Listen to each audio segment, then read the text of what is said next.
Hello friends, कैसे हैं आप लोग? होप सब ठीक होंगे। ठीक है, आइए वेलकम टू हमारा नेक्स्ट एपिसोड। जो लास्ट क्लास हमने किया था, हमने पाइप और पाइप फिटिंग्स का टॉपिक चालू किया था, जिसमें से पाइप और फ्लैंज के बारे में हमने कवर किया था। तो उसी का कंटिन्यूएशन वीडियो है। आज हम 3 फिटिंग्स के बारे में पढ़ेंगे, जानेंगे। एल्बो, टी और रेड्यूसर। ये तीनों का पर्पस क्या है, इसका साइज़ क्या होता है, इसका मटेरियल स्पेसिफिकेशंस क्या होते हैं, किस पर्पस के लिए इस्तेमाल किया जाता है, इस वीडियो में हम इसको कंटिन्यू करेंगे। ठीक है, वीडियो इंटरेस्टिंग होने वाला है और आपको बहुत सारे नए नॉलेज इसके अंदर आपको मिलेंगे। तो प्लीज़ रिक्वेस्ट करते हैं कि आप वीडियो को लास्ट तक देखें और वीडियो अच्छा लगे तो लाइक करें, सब्सक्राइब करें, शेयर करें। और आज का वीडियो का टारगेट हमारा 600 सब्सक्राइबर है और 200 लाइक्स है। ठीक है, तो आइए चलिए वीडियो शुरू करते हैं। ठीक है, तो जैसा कि हमने लास्ट क्लास में डिस्कस किया था, लास्ट टॉपिक पे, कि पाइपिंग और पाइपलाइन एक सिस्टम है जिसके थ्रू किसी भी मीडियम को एक जगह से दूसरे जगह ट्रांसमिट किया के पर्पस से लिए हम लोग इसका इस्तेमाल करते हैं। ठीक है, तो अब उस लाइन को कंस्ट्रक्ट करना है, पाइपिंग या फिर पाइपलाइन को, तो पाइप के साथ साथ उसके फिटिंग्स का भी ज़रूरत पड़ता है। ठीक है, तो आज हम 3 फिटिंग्स के बारे में बात करने जा रहे हैं। पहला है एल्बो। ठीक है, तो एल्बो को आप बेंड भी कह सकते हैं।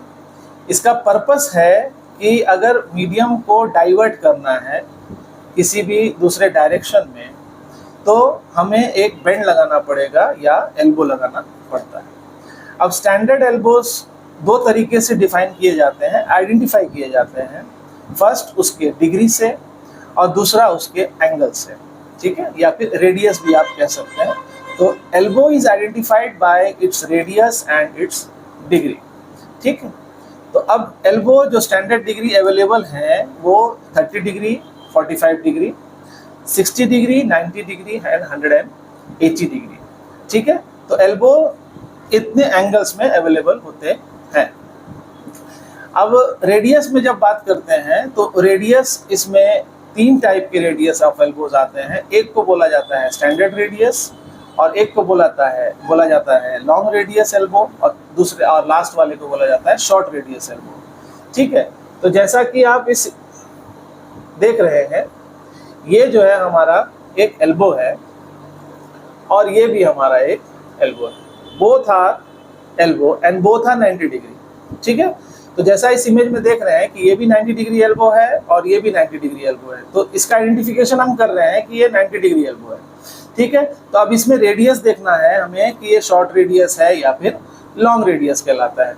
जैसा कि आप इमेज में देख पा रहे हैं कि ये एल्बो का जो रेडियस है और एक जगह दिख रहा है कि आपको डी दिख रहा होगा, तो वो डायामीटर ऑफ द एल्बो है। ठीक है, तो अब अगर रेडियस 1.5 ऑफ द डायामीटर के अगर बराबर हो जाए, means if radius is equal to 1.5 of its diameter, then it is standard elbow. Okay, and if the radius is greater than 1.5 of the diameter of the elbow, then it is long radius elbow. And if the radius is less than equal to 1.5 of the diameter, then it is short radius elbow. तो ये classification of elbow है उसके radius के हिसाब से, where radius elbow होगा। ठीक है, तो ये है classification according to the radius and degree of the elbow. तो स्टैंडर्ड डिग्री आपको अभी बताया गया है कि स्टैंडर्ड डिग्रीज जो है वो 30 degrees, 45 degrees, 60 degrees, 90 degrees and 180 degrees. ठीक है, अब इसका मैन्युफैक्चरिंग प्रोसेस, ये आते हैं 3 बेसिक टाइप्स में। एक है फोर्स्ड मटेरियल जो सीमलेस होते हैं, उसमें कोई भी वेल्ड जॉइंट नहीं होता है, जैसा कि ये आप देख पा रहे हैं। ये जो है वो पूरा का पूरा सीमलेस होता है, तो इसका मैन्युफैक्चरिंग फोर्स्ड मेथड से होता है। ठीक है, एक होते हैं, दूसरे को बोला जाता है वेल्डेड टाइप्स। ठीक है, तो वेल्डेड टाइप्स में यानी कि वेल्डिंग करके उसको बनाया गया। ठीक है, तो 2 टाइप का एल्बो आ रहा है, एक सीमलेस फोर्स्ड एल्बो और दूसरा जो है वो वेल्डेड एल्बो। अब वेल्डेड एल्बो को कैटेगराइज किया गया है 2 टाइप में। एक हो रहा है वेल्डेड बाय 2 हाफ्स एंड एक को बोला जाता है माइटर एल्बो। ठीक है, तो माइटर एल्बो को बनाया जाता है पाइप से, डिफरेंट सेगमेंट्स ऑफ पाइप को काटेंगे, ठीक है, कट किया जाता है और फिर उसको एक दूसरे के साथ जोड़ करके वेल्डिंग करके उसको माइटर एल्बो बनाया जाता है। ठीक है, और दूसरा है आपको वेल्डेड बाय टू हाफ्स, तो टू प्लेट्स को बेंड करके प्रेस करके उसको रेडियस बना करके उसको फिर दोनों साइड से उसको लग के उसको जोड़ दिया जाता है, जैसा कि ये आपका ये एल्बो आपको दिख रहा है। तो welded by two halves means this is one half and this is the another half. So अगर आप इसको देखोगे तो आपको एक जॉइंट यहाँ पर भी दिखेगा, one joint here, and you will get one joint here also. ठीक है, तो दोनों बॉडी पे आपको आउटर साइड और इनर साइड दोनों में आपको वेल्डिंग दिखेगा। आइए अब इसके साइज के बारे में डिस्कस कर लेते हैं। ठीक है, तो एल्बो का साइज रिप्रेजेंटेशन, ठीक है, तो इसका size representation NB into schedule होता है, nominal bore. NB means full form है नॉमिनल बोर, और शेड्यूल हो गया इसका थिकनेस। तो नॉमिनल बोर इसके नॉमिनल डायामीटर को रिप्रेजेंट करता है, 1 इंच डायामीटर या 2 इंच डायामीटर, इस तरीके से। और फिर शेड्यूल की तरफ आता है 20 शेड्यूल, 30 शेड्यूल, 40 शेड्यूल। ठीक है, तो उसके लिए हमको पाइप मेजरमेंट या एल्बो मेजरमेंट करना है, तो फिर एनबी इंटू शेड्यूल की तरह उसको हमको देखना पड़ता है। ठीक है, तो ये हो गया इसका साइज रिप्रेजेंटेशन। ठीक है, और एंड कनेक्शन आप देख लीजिए इसका एंड कनेक्शन आप देखो, ये दो एल्बो आपके सामने रखा हुआ है, तो इसका and connection means this face and इसका एंड कनेक्शन, दोनों में चेंजेस है। तो एंड कनेक्शन जो है this is the bevel and type. ठीक है, बेवल एंड यहाँ आप देख सकते हो कि ये जो है वो बेवल एंड फेस बना हुआ है इसका, और इसका जो है वो आप देखोगे तो ये सॉकेट टाइप आपको दिख रहा है। ठीक है, तो एक बेवल एंड आ रहा है और एक दूसरा जो है वो सॉकेट एंड आ रहा है, और एक आप देख सकते हो कि ये जो है वो थ्रेडेड टाइप है, ये this one is the threaded type. तो 3 एंड कनेक्शन में अवेलेबल है। ठीक है, आपको बेवल एंड्स भी मिलता है या फिर प्लेन एंड्स भी आपको मिल जाएगा। ठीक है, दूसरा आपका सॉकेट एंड और तीसरा जो है वो थ्रेडेड एंड टाइप्स मिलते हैं। तो 3 end types of available are in elbow. ठीक है, तो अब आते हैं हमारा नेक्स्ट आइटम है जिसको हम लोग कह रहे हैं टी। ठीक है, तो this one is the T. तो फर्स्ट ऑफ ऑल इसका पर्पस क्या है? जिस तरीके से एल्बो को हम लोग मीडियम को डाइवर्ट करने के लिए इस्तेमाल कर रहे हैं कि मीडियम का डायरेक्शन अगर चेंज देना है, हमको चेंज करना है किसी भी डिग्री में, तो हमको वहाँ पे एल्बो का कनेक्शन देना पड़ेगा। अब वो कनेक्शन वेल्डेड टाइप हो, थ्रेडेड टाइप हो या फिर सॉकेटेड टाइप हो। ठीक है, एक वो हो गया। अगर लेकिन आपको एक ही हेडर लाइन से यानी कि मेन लाइन से अगर आपको ब्रांच निकालना है, ठीक है, मीन्स 2 साइड में हमको डायरेक्शन को भेजना होगा या 3 साइड में डायरेक्शन को भेजना होगा, तो फिर मीडियम को भेजना होगा, तो फिर क्या कनेक्ट किया जाएगा? तो it will be done through T. ठीक है, तो अब आप टी देखेंगे तो इसमें भी आपको 3 एंड कनेक्शंस मिलते हैं, threaded type, socketed type and welded type. ठीक है, तो 3 टाइप के एंड कनेक्शन इसमें मिलते हैं। ठीक है, अब आगे देखते हैं कि टी जो है वो किस किस फॉर्म में अवेलेबल है। तो टी जो है वो बेसिकली 3 फॉर्म में अवेलेबल होते हैं। एक होता है इक्वल टी, एक है अनइक्वल टी और एक आता है लैटरल टी। ठीक है, तो आप देखो इक्वल और अनइक्वल में क्या डिफरेंस है। ठीक है, यू कैन सी दिस,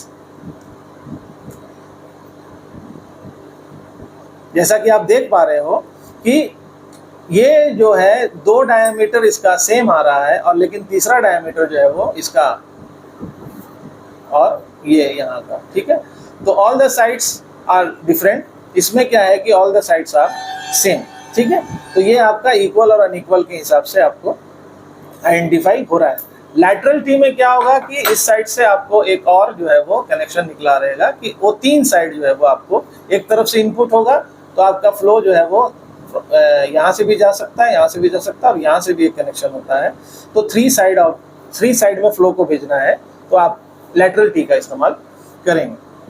ठीक है, तो अब इसका साइज रिप्रेजेंटेशन आपको थोड़ा एल्बो से डिफरेंट होता है। ठीक है, तो अब आप जैसे कि आपको देख रहे हैं कि ये आपका अलग डायमीटर पे है और ये जो है वो अलग डायमीटर में है, तो इसका साइज इस तरीके से आपको रिप्रेजेंट करना पड़ेगा कि आपको दोनों डाया जो है वो आपको साइज के अंदर आपको दिखना चाहिए। ठीक है, तो इसके अंदर आपको मिलेगा NB इंटू शेड्यूल। ठीक है, तो इसमें एक NB एक डाया को दिखा रहा है, दूसरा NB है तो दूसरे डायमीटर को दिखा रहा है, और शेड्यूल जो है वो इसके थिकनेस को रिप्रेजेंट कर रहे हैं। उसी तरीके से इसी के अंदर NB इंटू शेड्यूल जो है वो आपको रिप्रेजेंट करना है। तो साइज रिप्रेजेंटेशन से ही पता चल जाएगा आपको कि कौन सा इक्वलिटी रिप्रेजेंटेड है या फिर अनइक्वलिटी रिप्रेजेंटेड है। ठीक है, नेक्स्ट हमारा आइटम हो गया जो है वो रेड्यूसर।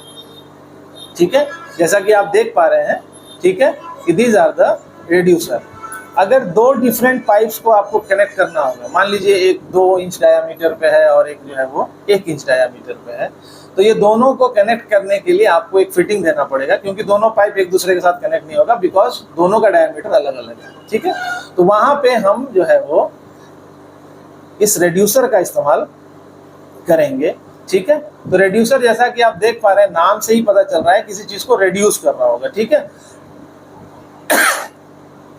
जैसा कि नाम से ही आपको पता चल रहा होगा कि रेड्यूसर क्यों बोला जा रहा है, क्योंकि ये वॉल्यूम को रिड्यूस करके प्रेशर को इंक्रीज कर देता है। ठीक है, तो आपको यहाँ पे देखेंगे ये अलग डायमीटर का है, इधर से वो अलग डायमीटर का है। ठीक है, उसी तरीके से इसको भी आप देखेंगे तो ये अलग डायमीटर पे है और this one is for of different diameter. ठीक है, बट इसको अगर आप ध्यान से देखते हैं तो यहाँ पे आपको 2 टाइप्स ऑफ रेड्यूसर दिखाई दे रहे होंगे, तो इसमें भी टाइप्स आ गया। ठीक है, समझ में आ रहा है?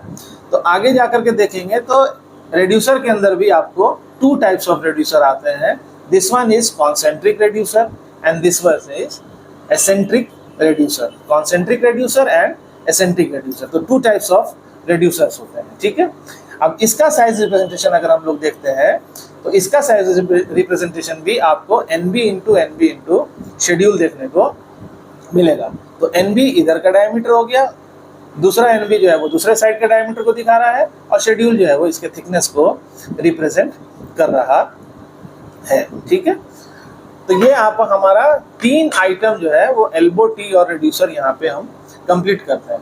अब इसका कॉम्बिनेशन हम लोग करते हैं, तो अब एक चीज इसके अंदर अब इम्पोर्टेंट आ गया है, इसका मटेरियल स्पेसिफिकेशन। ठीक है, कि आप कैसे आइडेंटिफाई करेंगे कि ये जो एल्बो है ये कार्बन स्टील का है, स्टेनलेस स्टील का है, एलॉय स्टील का है, फोर्स्ड है, वेल्डेड है, कैसे पता चलेगा? ठीक है, तो आप देखोगे तो कार्बन स्टील फोर्स्ड आइटम में मटेरियल स्पेसिफिकेशन जो है वो आपको आ जाएगा ASTM A234WPP। क्या? ASTM A234WPB। तो ASTM stands for American Society for Testing Materials, A stands for ferrous materials, तो A जो है वो आइडेंटिफाई कर रहा है कि ये ferrous material है। 234 stands for the specification number for wrought pipe, WP means wrought pipe and B stands for grade B, यानी कि ये जो है वो कार्बन स्टील का मटेरियल स्पेसिफिकेशन है for forced elbow, tee and reducer. ठीक है, तीनों का स्पेसिफिकेशन सेम दे रहे हैं because wrought pipe grade B के साथ आ रहा है वो। अगर आप इसी में वेल्डेड में चले जाओगे तो इसके अंदर आपको देखने को मिलेगा ASTM A234WPBW। तो वो लास्ट में जो W आ रहा है वो आपको वेल्डेड को रिप्रेजेंट कर रहा है, wrought pipe grade B and W is for welded. ठीक है, तो ये आपका आ गया कार्बन स्टील वेल्डेड एल्बो।